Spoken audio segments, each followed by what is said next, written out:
Well, Jeff, thank you so much for meeting us here at RSAC this year. It's a pleasure to have you in Delinio's booth. Wanted to take a minute and talk to you a little bit about, so give us your background. You have an impressive cybersecurity background, as we just talked about. Highlights of your career in cyber. Tell us a little bit about that. I mean, the absolute highlight for me was my last job in government. I ran the cybersecurity division in the Cybersecurity and Infrastructure Security Agency, 1,200 people, a little over $1 billion and a half budget, and the opportunity to have that type of operational hands-on work with the amazing people in CISA was really absolutely the highlight. I've been fortunate enough over about 20 years now in the national security space, the majority, about 16 or 17 in cyber, to have seen it from the policy side, private sector, operational side, and then got more into the operational side of the federal government. Before I was at CISA, I was in the White House the first couple of years of the Biden administration, where I was running the defensive side of the cyber security directorate. That's in the run-up to the war to Ukraine, which is a little bit of a busy time in my life, and the ransomware epidemic with Colonial Pipeline. I spent about 8 years at Symantec, where I ran their government affairs and partnerships, where we engaged across U.S. and global partners. And before that, I spent some time on the Hill, which is where I transitioned from more of a counterterrorism, disaster response into cybersecurity in about the 2009 timeframe, just kind of as it was blowing up as a policy issue.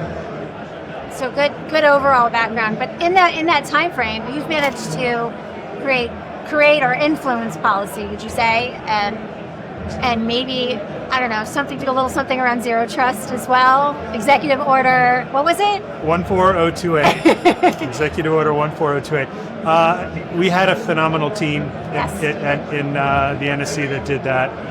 Brian Scott, Oranga Kangama, two amazing team members, and we worked across the interagency. So that really was driven hard out of the lessons we learned from the SolarWinds incident. And my boss at the time, Deputy National Security Advisor Ann Neuberger, was very focused on what we could do with the idea of you never let a good crisis go to waste.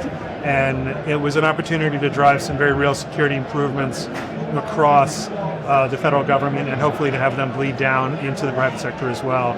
You know, if you rewind, my first experience working on cyber policy was in the 2009 timeframe.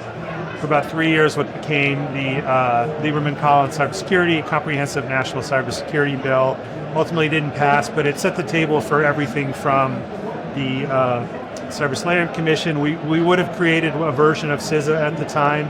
So a lot of what we came together then moved forward through administrations, ultimately to 14028. And when I saw 14028, when I left the White House, we were focused on implementation, but we were, in the White House, you're not operational, you're not supposed to be, you're overseeing.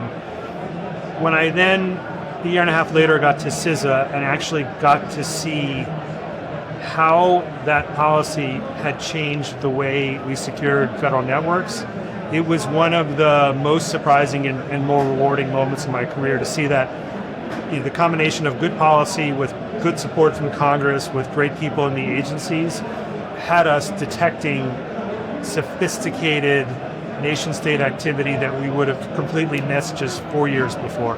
That's so impressive. It's funny, even today with Executive Order 14028, government today, agencies today are still working diligently to fulfill that mandate, that executive order. And some of them now are continuing to kind of pause. Well, I'll say hit the pause button as it relates to the cyber strategies, both across all the administrations that you've been exposed to.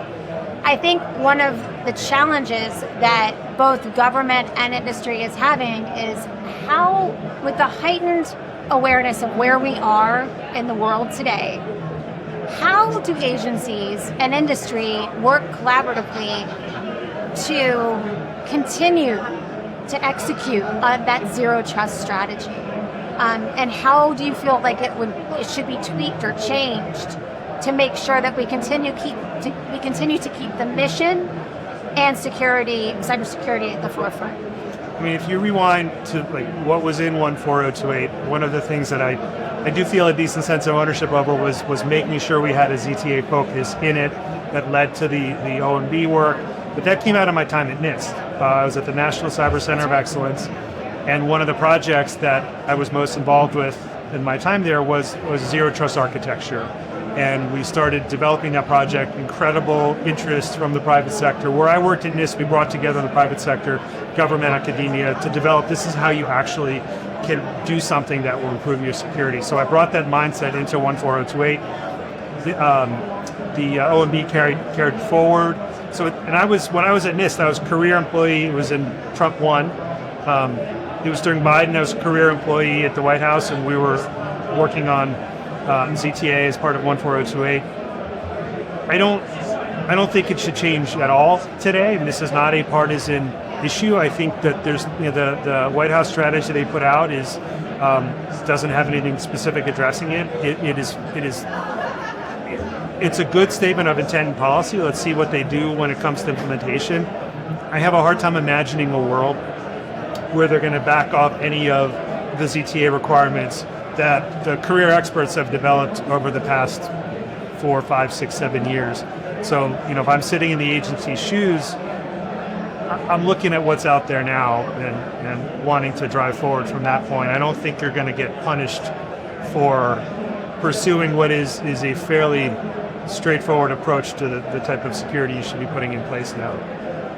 Now, in the federal space, what we're experiencing here at Selenia right now is within the ICANN space, we're noticing that customers to some degree, or agencies to some degree, are hitting, again, the pause button, and they're reevaluating.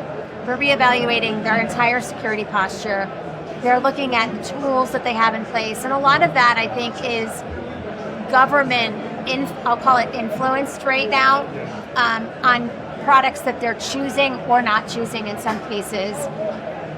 Do you, in your opinion, and when you look at that, so if they're looking at tool sets and they have that opportunity to pick different teams and move forward with an ICAM, I'll call it a strategy, that it clearly involves zero trust. You said something earlier that was very meaningful, which was just get started, right? Make that decision and to make an investment. I don't care where it is, right? Just make the investment. Those were my words, not yours, by the way. But just so that I heard that correctly. What advice or guidance would you give to those agencies that are either one, haven't started, or B, have put the pause button on? Where would you encourage them to go forward with? I think it is very understandable given the past 18 months we've been through of turmoil, turnover, for agencies to pull back, funding issues, not knowing the certainty of it. Where they have the legal, physical, human power capacity to move forward, the longer you wait to implement, the more your debt is going to grow. The harder it's going to be in terms of potential compromise. There are a lot of things running through my brain that I saw when I was at CISA, the worries that we had about what could happen at agencies. And what you mentioned about my comment when we were talking earlier, and this has been part of my standard stump speech, if it were, going back, I don't know, over almost 14 years, I used to get a lot of questions, well, I don't know what to do first. And my answer quickly became anything. Even if you take a step in the wrong direction, overcoming that inertia is often the hardest part, and you can quickly readjust if you need to, but you've got to get going. So the agencies that have paused, unless there's a flat, somehow, legal bar that they can't go forward, get moving again on where you were, reassess what you were doing then, but the adversaries are not waiting for us to sort out our difficulty with contracting and everything else right now. So it is important that we not sit back. To the extent we can move forward for agencies that haven't started, you need to start exploring what is in the art of the possible. I think there's good OMB guidance out there. There's still White House guidance from when I was there. NIST is always a great resource to take a look at what they're doing. They can get support. The hardest thing right now is personnel and how much staff do you have left. And that's where I suspect you might be running into a lot of issues at agencies where you have 4 people doing what 8 people used to do. Yeah, absolutely. The other thing we're running, so I want to touch on two points that you just made. And NIST NCCoE, I know Delinea is an active participant in that program as well and provides some feedback there, which is fun and interesting, clearly on the technical side. Is that an area where industry should kind of help out? NIST is in that NCCoE arena, or are there other places that we should be looking? So in the policy development phase, there are other, maybe not so much, but in the this is how we secure stuff part of the world, the NCCoE is an excellent environment for coming up with real practical solutions. What we tried to do, I say we, it's been a few years when I was there, is you come up with a project or come up with a cybersecurity issue for which we think there's an actual solution today. Gather private sector to help come up with a plan to do it and actually go into a physical lab in the NCCoE building in Gaithersburg, Maryland, and you build that solution. You see how it works. We publish a guideline that says this is what we've done and this is what we found.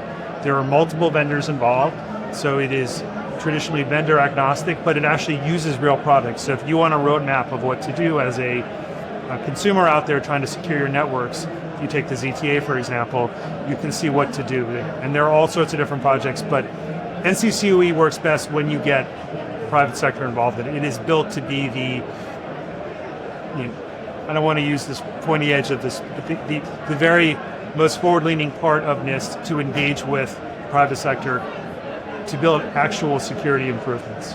And I think it's a good way for industry to kind of understand the challenges that government faces as well, because it's a collaboration of both groups. Yep. So that's great. I'm very interested in NIST and the work that they do and how to leverage that, quite honestly, here at Delinea. And I think we're doing it. We definitely need to definitely improve upon that. But next question I have for you. Around AI and non-human and human identities, we also talked about that. As far as zero trust and Executive Order 14028, it all works. How do you see emerging technology fit into, speaking of AI and like quantum cryptography, am I saying that right? Post-quantum cryptography, there you go. PQC. How do you see that playing a role in zero trust and the executive order? If you talk about AI agents or service accounts or whatever, the non-human, from my perspective and from the pros I've talked to, how are you controlling your access? It doesn't matter whether that identity has a pulse or is virtual or agentic. You need to understand what it can access when and what it's doing and why. So you may put different controls around it, but I don't think you need to be careful not to step back and assume because it is an automated identity that you can somehow give it more freedom without observation. So I think my instinct is you treat it pretty similar from the baseline and then figure out what exceptions you're going to apply to it. PQC, post-quantum cryptography, from a zero trust standpoint, it is, if you're not thinking about that as you're thinking about your overall security deployment, you may wake up with a big surprise one day if we get to that day when there is a functional quantum computer that will immediately break all the cryptography out there. Thankfully, it's not something that's going to be in every street corner. It's going to be pretty limited who can do it initially, but the transition period to post-quantum cryptography, the transition period for new cryptographic algorithms, what another project I worked on in the NCCoE was on this issue, was how do you transition? Mm-hmm. We used to say about 10 to 15 years to fully deploy, and so if you're not doing that now, you're not preparing for a future that we are pretty certain is coming. And irrespective of whether it is Q day, we will need to be upgrading our crypto as we go forward. So again, if you want to look at the NCCoE, they did put out a guide and saying this is what organizations should be doing now to get ready for that transition. And there's a lot of other work ongoing. I personally, when ChatGPT, when AI blew up in the fall of 22, I think, I thought we were just getting to critical mass on focusing on PQC, and I worry we've lost the focus on that. How so? Like what should we be focusing on? We should, as governments, corporations, nonprofits, whatever, figuring out, are we preparing to deploy these algorithms that are quantum safe? So NIST has published algorithms that are quantum resistant. They're out there, they're approved. How to deploy them is, in a lot of ways, much harder than developing them. So we should be focusing resources on doing that. On that same vein, when you look at manufacturers such as Delinea or anybody else out there, what is the piece of advice, or where would you say, what would you tell them to look for and or give them guidance on for the future of what they should be looking to put towards their product portfolio to make technology that's more mission centric or focused? The starting point for all of this, in my view, is secure development. Yes. Okay. We are solving through cybersecurity tools problems that are created by really poor technology from some of our biggest companies in the world. And if we don't shift how we're building technology, we are perpetuating a problem, and we're always going to be falling further behind. And this is a generational fix that we need to talk about. When I was in government, secure by design was the mantra the label we put on it. I don't care what we call it, but we have built this reward system where there is very little benefit to being secure to market. It's all about being first to market. And because of that, we have a lot of products being developed and have core vulnerabilities, hardware and software I'm talking about. So particularly when you're building a security tool, you need to make sure that you are applying the known strategies for building a secure product from the get-go. And I think you will increasingly see certainly governments, but vendors more so, wanting to know that you have applied those secure design principles from the beginning, as opposed to trying to bolt on the proverbial security afterward. So I think we like to refer to that at Delinea as our cloud native 99.995% time. But I understand your point. It's got to be from the ground up secure. Exactly. Yeah. There was with some of the more hardware-focused problems we dealt with when I was at CISA. It seemed like our adversaries knew these products better than the people who designed them. We need to get past that. It's a little scary. It was, yeah. There are things I would like to unknow from my time in government. Tell me more about what you're doing now that you're out of government. You have a new company, and I'm going to butcher the name, so I'm going to let you tell me what the name is. It is Seviera Partners, CIVIRA, with a focus on civic responsibility, resilience, infrastructure. I'm working with several of my very close friends from when I was in government, and we have a breadth of private sector, government sector, policy, and operational experience. So we have a small boutique, and we work with working with municipal entities, public companies, some smaller companies, startups, and our goal is to provide any type of security advice you need, whether it's governance, whether it is tabletop, or it's true operational. And being small, we have the opportunity to bring in the teams that are appropriate for each program, like one we're working on right now with a big operational technology provider. We've brought in experts from our time in government. There's a good supply of former government folks out there, so we build the team we need, and whether it is cybersecurity or physical security, we help our clients get from what is the threat specific to them to what is the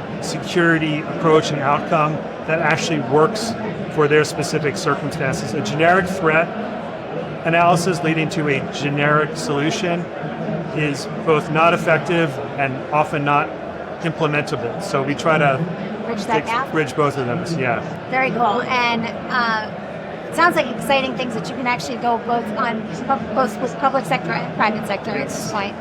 Are you, when you're making recommendations or when you're working with your customers, I should say, you're pretty product agnostic, yes? Typically, yeah.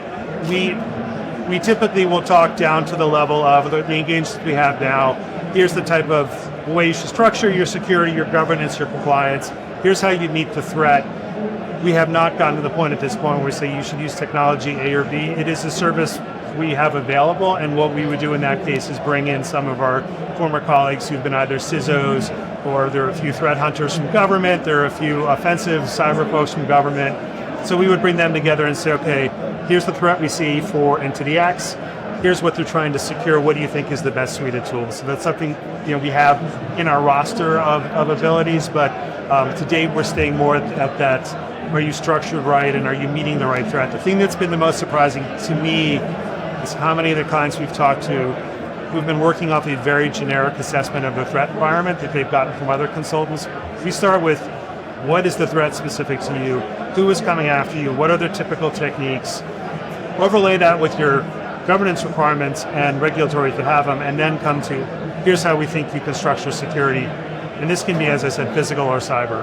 It's pretty cool. That's it, awesome. It feels like we're still, it's fun to be like we're still helping people improve their security. And that was kind of our goal, and we're working with some critical infrastructure providers.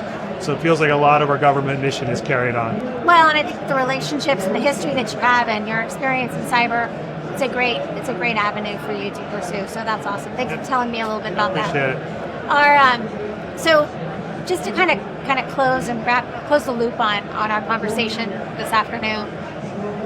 When you talked about cyber strategies, if you will, both government and private industry. You talked about zero trust and the impact that it still has, that it's still very relevant, and then we believe that it will continue to evolve with all the threat vectors, as you mentioned, that are out there, and they're developing faster than even we are. So the question then becomes, and then we talked a little bit about the ICANN stack and Yep. focusing on the stack. And then we talked about